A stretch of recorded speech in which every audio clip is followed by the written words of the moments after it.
We've got the battalion arriving now, over the next 6 months, but really starting to arrive now.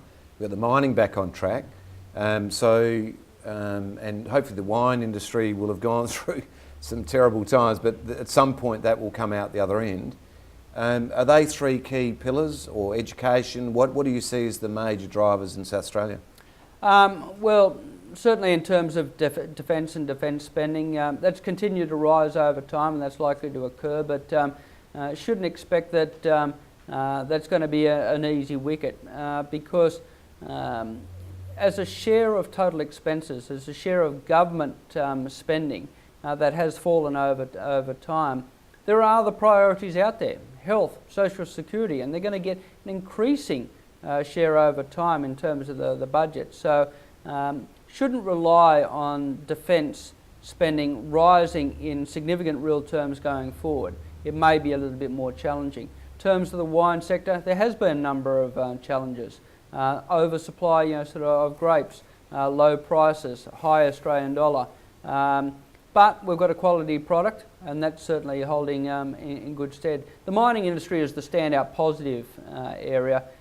Strong demand from China. That's going to maintain the case. Relatively high prices. But you've got to keep in the back of your mind high Australian dollar and what the impact there is. Tourism sector, well, it's got to continue to grapple with that higher Australian dollar. But that's probably more an issue for other parts of the country to a greater extent than South Australia.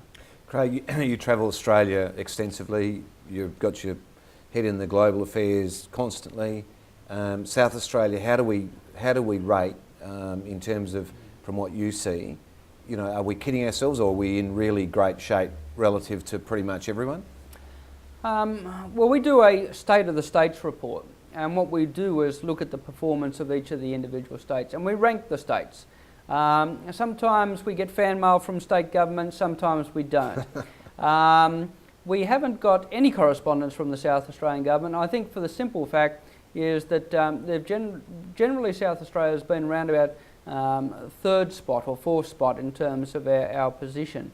So it hasn't been right at the top, and it hasn't been right at the bottom. And I think that's a fair approximation about how the state is performing compared with the other states here in Australia.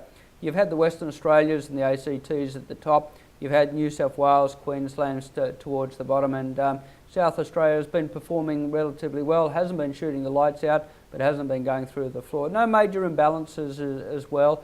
And I think to be middle ranking in terms of Australia, that means that you're at the upper end of the rankings on a global scale, because Australia is performing so well.